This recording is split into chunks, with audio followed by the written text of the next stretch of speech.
tricks, and he will be the one to stir things up, not her.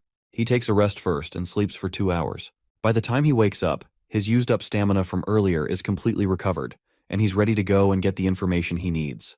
The elevator has security cameras, and he definitely doesn't want to reveal his identity to her so easily. So instead, he turns his attention to the stairs. As he gets there, he realizes that there is one problem with his plan. He is still a baby, and the stairs are much too difficult for him to climb with his current body. In that case, he has to rely on his fluffy companion. He turns to the dog sleeping on the couch, knowing that the pooch is his only hope of getting to that mailbox. Achan goes to wake the dog up by grabbing the dog's tail and dragging it, but the dog is not amused. It slaps Achan away with its tail, sending the little kid flying with a red cheek. And Achan thought that he had managed to tame the beast, but it looks like they are still not on good terms. Achan spots something on the kitchen counter that should be able to help his cause. It's a box of treats, and he should be able to use that to lure the dog into helping him. He pours some of the dog treats in his hands and brings it up to its nose. In a matter of seconds, the dog gets up and agrees to the deal immediately. It looks like despite its strong face, the mutt is actually rather easy to please.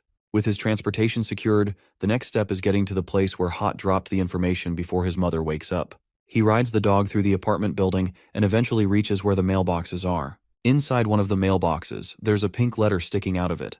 That's obviously what his target should be. But there's also a camera watching the area as well. It's obvious that Hot wants to use the camera to confirm his identity. If that happens, then his information will be sold immediately and he will lose his upper hand. Hot doesn't mess with people she doesn't know, so Achan has to keep his anonymity no matter what. In that case, he just has to throw her off. The baby activates his powers, stretching slim red tendrils around the room and scanning the surroundings for anything suspicious. Besides the apartment's security camera, he manages to find 3 other hidden cameras most likely installed by her. It's obvious that she desperately wants to expose his identity. Hot laughs in her computer room, eagerly waiting to see what kind of sucker will fall for her trap this time. However, without anyone getting close to the mailbox, she receives a confirmation from the person that she's been speaking to that he has already collected the information. She desperately looks through the camera footage, but the only thing she sees on the feed is a dog idly standing beside the mailbox. Little does she know that behind the dog is the target of her annoyance, sneakily trying to read the letter without her knowing. He managed to figure out where the camera's blind spot was, and used his furry companion to hide and read the letter subtly. He grabs the flyer from the mailbox and rushes away without being seen. The flyer points him to a clearance sale deal in a supermarket within the area, and that's most likely where he needs to go. As he reads through the flyer, Hot anxiously blows up his phone, asking him to reveal who exactly he is. He taunts her back by telling her that he will reveal his identity if she gives him 100 million yen. That angers Hot even more at the fact that whoever this person is, they are clearly underestimating her, and she wants to make sure that they regret it. She activates a spider surveillance system hiding within a drain and orders it to scan the entire building. The spider-looking device is equipped with a camera, as well as being dustproof, waterproof, and resistant to temperatures, magnets, high speed, and electric shock. The spider makes its way towards Achan and the dog, but it's immediately stomped by a pair of fluffy slippers coming down the stairs behind them. Hot cries out in pain as her $30 million robot is destroyed in a matter of seconds. The person responsible for destroying it is his own mother, and she came down to look for them after not seeing them for a while. Hot cries over the loss of her spider device, but luckily it seems like the audio function still works. She can hear a female voice on the other, and then she realizes that the call function also works, which means that they should also be able to hear her. She picks up the mic and tries to threaten whoever is on the other end, warning them that they have not won just because they managed to squash her spider. Now that she has heard their voice, she can expose all of their messages and their dark past all over the internet. She continues taunting them, but whoever is on the other end doesn't respond. Instead, they continue talking to someone else, commenting how they are wearing light clothes and they could get a cold.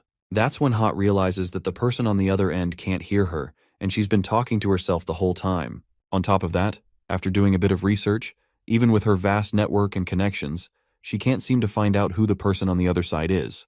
Whoever they are completely hidden, and she has no idea. Meanwhile, Achan gets a free ride back to the apartment from his mother. She scolds him for coming out on his own and tells him how dangerous it is. Meanwhile, the mechanical spider lays crushed on the floor, and it can only be used at 4% capability. Hot eventually reaches out to Achan again and tells the baby that she will give out the information for free as well as the supplies. It looks like she has given up already, and it's almost disappointing how easily she gave up despite all the trouble she caused. When they return to the apartment, Achan is surprisingly let off the hook for running out of the apartment. His mother thinks that the dog opened the door by itself and that the baby crawled out afterwards while still half asleep.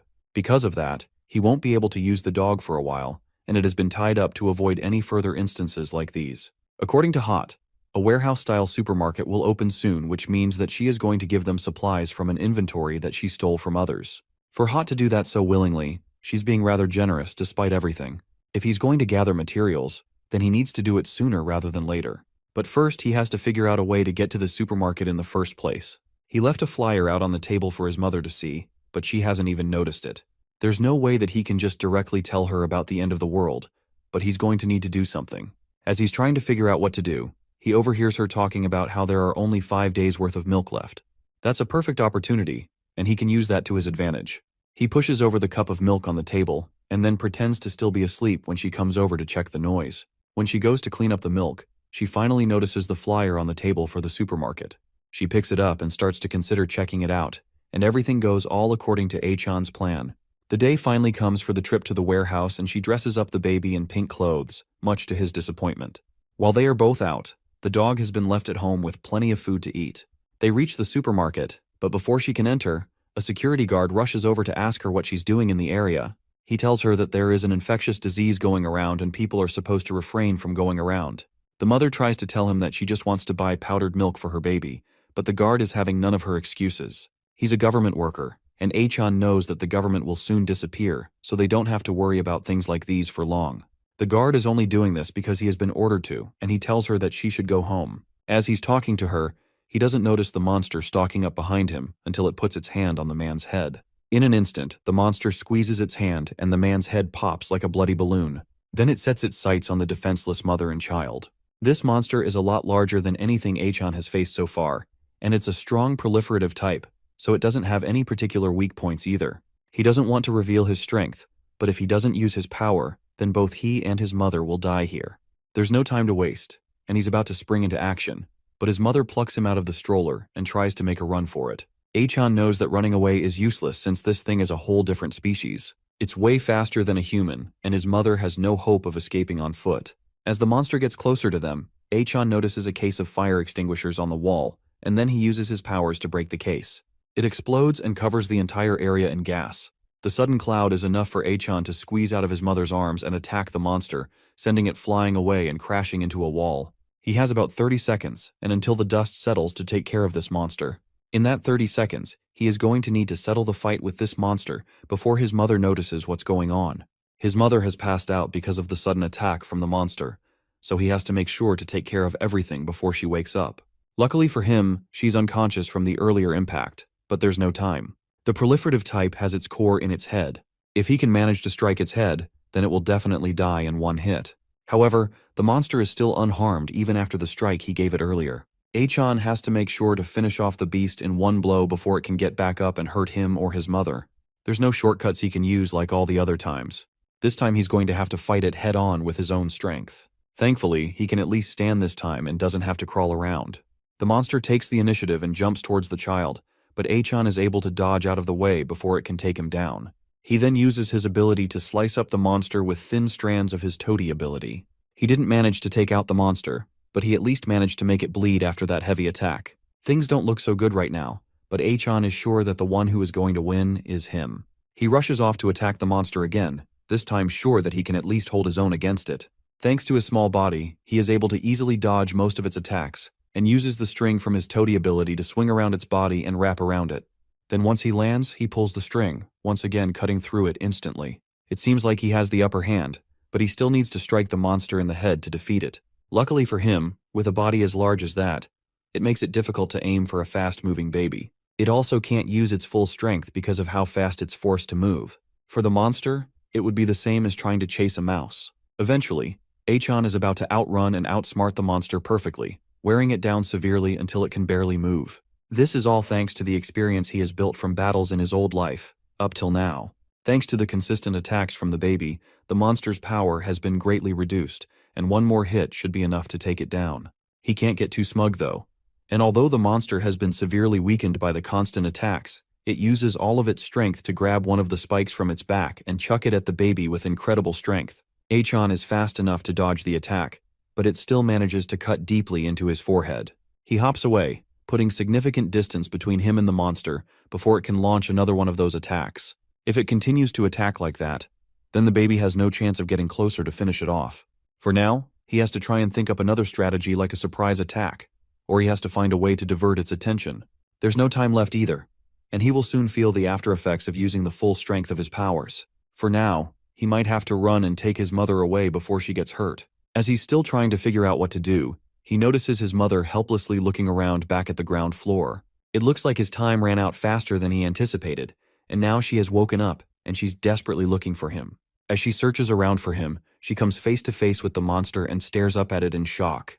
Instead of running though, she reaches into her pocket to get something, and Achan desperately yells for her to run away because she definitely won't be able to take on the monster by herself. But as the protagonist's mother, she definitely has some tricks of her own. From her pocket, she pulls out a stun gun and shoots it at the monster, zapping it with intense electricity and causing it to freeze up. It may be unorthodox, but this is exactly the diversion that the baby was looking for. Achan leaps off the building towards the streets below, right as the monster recovers and swipes at his mother, sending her flying backwards. As she falls to the floor, conveniently looking away from the monster, Achan comes descending from the skies with a massive attack, intent on taking out the trash once and for all. The monster looks up just in time to see a baby with a massive buildup of energy on its leg coming down at it at high speed. The attack connects right on the monster's head, breaking it apart immediately and killing it instantly. His mother is still on the floor, unconscious as the baby walks up to her to check on her condition. As much as he's not too fond of her yet, it would have been way more dangerous for him if she wasn't there trying to protect him. Not only did she come to try and save him despite the danger, she also risked her life to save him. There's still a lot of training she has to go through before she can be useful to him, but it seems like he can at least trust her. As he thinks that to himself, the after effects of his power come crashing in, and he collapses beside her, losing his consciousness as well.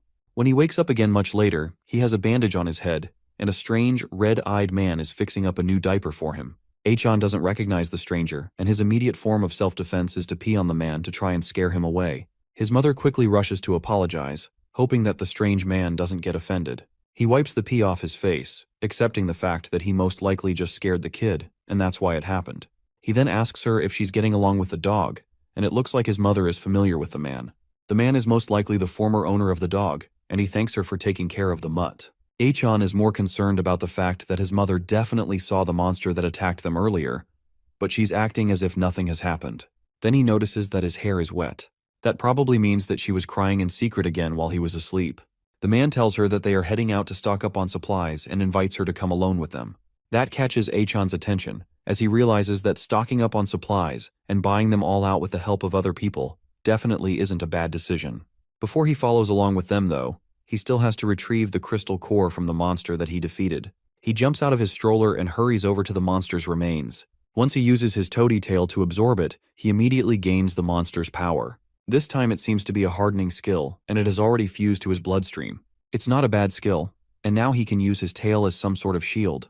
But before he crawls back to his stroller, he notices the strange man from before having a call on her phone. He's talking with someone, and they seem to be talking about the fact that he and his mother are both a burden to them. He also reveals that the reason he's bringing both of them along is because in an emergency, they can be used as decoys and at least be a little bit useful. The guy is definitely crazy, and it's clear that he has bad intentions. He tells the person on the other side of the line to take another vehicle and grab more supplies. As Achan listens in on the conversation, he accidentally bumps the truck he's hiding behind, and the man quickly turns around, ready to attack anyone that's eavesdropping on him. The man comes up to him, but he's clearly expecting to see someone threatening and instead sees a little baby, which makes him let his guard down. The man pats Achan on the head and asks him how he got all the way there. Then he gets back on the phone and tells the person on the other end that the baby heard their conversation. But he doesn't care about it since he's just a baby. On top of that, since Achan is just a baby, killing him won't be a problem. The baby bends his head anxiously after realizing that the guy is completely insane. They all pack into a car and his mother secures him into a child safety seat at the back. Then they prepare to set up, with the man and 3 other people in the car. Achan doesn't trust the crazy man to be the driver, but there's nothing he can do about it. If he could at least use his power, then he would be able to crush the crazy man in an instant and prove who is stronger. The others in the car get acquainted, and his mother tries to start a conversation by offering some snacks to the others. It's incredibly strange that these people seem so calm despite everything that's going on. Achan starts to wonder if they have even seen footage of the monsters, and why anyone would even go outside at the moment. The man starts the car and waves to the person at the compound that they are staying at as they leave. Achan realizes that their lack of awareness is probably a kind of self-defense. After all, even if people see monsters or corpses, it doesn't always mean that the world is ending. All they can do is act normal and try to hide their fear. As they continue to drive through the town, Miss Ling brings out a box of sandwiches to share with everyone in the car. The people in the car are all residents from the apartment building that Achan and his mother are staying at. There's his mother Ling Yingyu, a resident of room 502. Then there's Den Ku, a resident of room 103. And finally there's Ryu Kaisen, a resident of room 104. His mother continues to offer snacks to the others in the car as they drive to the supermarket. Ryu Kaisen asks his mother how she's managing to raise a child on her own, despite how tough it is. After all, she's young and beautiful, and it doesn't seem like she's working either. It's also dangerous to go outside with a child. His mother originally considered leaving him at home, but she has noticed that whenever Achan is left alone, he starts to act crazy. She had to bring him with her after giving it a lot of thought. Achan subconsciously tries to tell his mother to stop talking as she sighs while thinking of all the chaos that has happened because of her child over the past few days. One of the men at the front is Chin Minoru of room 504. The driver comments that Ling is useful in a fight, especially since she managed to take down a large monster with her taser gun. They also brought the dog as well in the truck that's following them, so they have some extra attack power if anything were to happen. Achan's mother doesn't remember what happened, and she doesn't realize that it's her child who did all the work. As they continue to drive through the town, the driver realizes that something is wrong. There should be more monsters around, but the place is surprisingly empty. Suddenly, he notices someone running on the road, clearly looking for help. As she's running through the road, looking for somewhere to hide, the wall of a nearby building bursts open and a hand reaches out for her. Then she is suddenly overrun by several monsters all at once. The driver tells them to hold on tight as he tries to maneuver the car to avoid a collision with the monsters and the girl. The car and the truck both drift to avoid the small crowd of monsters, and they manage to move by safely. The dog barks loudly in the back seat as the monsters crowd over the girl and pull her to the ground. She cries for help as the monsters pile on top of her and attack her. Today has been really hectic from the moment Achan and his mother left their house. They are surrounded by monsters, and Achan takes a moment to analyze the situation they are in. The bug-headed monsters surrounding the car all have sting marks on their necks. The handler of all the monsters must be some type of cyborg. The parasite handlers are parasitic-type monsters, and they have the ability to turn humans into cyborgs. Their power isn't much individually, but in large numbers, it's a different story. And as long as the handle runs around, the cyborg monsters will just keep multiplying. The best thing they can do is find a way to escape immediately. The rest of the bug monsters that aren't piling on the poor girl from earlier start coming towards the car to attack those inside. They are way too close for the driver's liking, and in a matter of seconds, one of the monsters manages to break through the windshield. Achan looks around and knows that it's definitely possible for them all to survive this situation, but he needs to drive them off quickly before they become overwhelmingly large. Unfortunately, though, he can only use his powers for 30 seconds, and if he wastes all of it here, then it's all over. He looks around the car and wonders if any of the passengers is able to fight. Ryu desperately looks out of the car at the girl who's getting beaten and devoured by the monsters. She cries for the other in the car to stop wasting time and save her. That immediately pisses off Achan as he realizes that she's going to be a burden to them going forward. Instead of trying to figure out a way to help everyone, she's crying for everyone to save her. They might as well leave her because it's not like she's useful in a fight. Chin Minoru tells them that they shouldn't go and save the girl. She already has the same wound as all the other monsters on her neck, meaning that she's most likely already a lost cause. Chin Minoru clearly has sharp eyes, but he's probably too old to be of any use in a battle. But he might at least be strong enough to carry supplies. The driver asks if they should charge into the mess. But if they are going to charge in, then they should deal with the monsters first before they all get wiped out. Achan doesn't like that idea because it seems like he's trying to get them all killed. They can't rely on the guy when it really counts. The person driving the truck behind them is most likely the same. Den Ku picks up a hard object from somewhere in the car and announces that he will go and help any way he can. He looks like a wimp, but he might also be the kind of character that surprisingly goes berserk out of nowhere. He's trying to say that he's not scared, but it's clear that he's not reliable at all. It looks like there really isn't anyone in the car that can take down the monsters surrounding them. His mother reaches into her bag to get the gun that she was using earlier. Once Den hears that she is going outside with her gun, he decides that he doesn't need to go anymore. As they are all talking, a sharp object suddenly stabs into the car, going straight through Den's chest. Then he suddenly tosses out of the car like a rag doll. Then sharp claws dig into the side of the car, and a different insect monster peacocks its terrifying head into the car and immediately stabs a claw into Ryu, killing her immediately. It looks like this is the main body of all the cyborgs. It must have been hiding somewhere, waiting for the right time to pounce. Since there's no one in the car that's reliable, it looks like the baby is going to have to step up and deal with this situation. Before he can get up though, a sharp stinger heads straight towards his mother. He's not fast enough to stop it before it gets close to her, but instead of the stinger stabbing her, it unexpectedly stabs the car cushion instead. They look to the front of the car to see Shin Minoru unexpectedly holding the monster back. Shin Minoru realizes that this person must be the boss of all the monsters. The monster turns around and tries to stab him in the face, but he grabs the stinger and breaks it instead. It's clear that this man is something else entirely since he managed to take down the boss of all the monsters with his bare hands. The monster screams as he stabs its own stinger into its neck. Then, as the monster's screams eventually fade, it dies off, and Shin Minoru drops its dead body off, making it fall down to the street floor. As he wipes the blood off his face, he complains about how old he is becoming. Meanwhile, Achan looks on in adoration as he realizes that the old man is a total powerhouse. But then he realizes that the fight isn't over yet. The monster on the ground has a second phase, and they can't let their guard down yet. Achan doesn't know who this old man is, but just aiming for the heart isn't enough to kill the monster. Just as he expected, the monster starts to rise up again, and it's clear that it's about to attack again. He doesn't have a voice to talk, so he only has one way to warn the old man before things get bad. He cries out as loud as he can, causing the old man to look behind him and narrowly dodge a sneak attack from the insect monster. The old man has seen this before when he was still in the Special Combat Division. He immediately realizes that the monster won't die by stabbing its heart. That explains why the man seems to be so strong. He worked in the Special Combat Division, and that's why he has training to deal with monsters like these.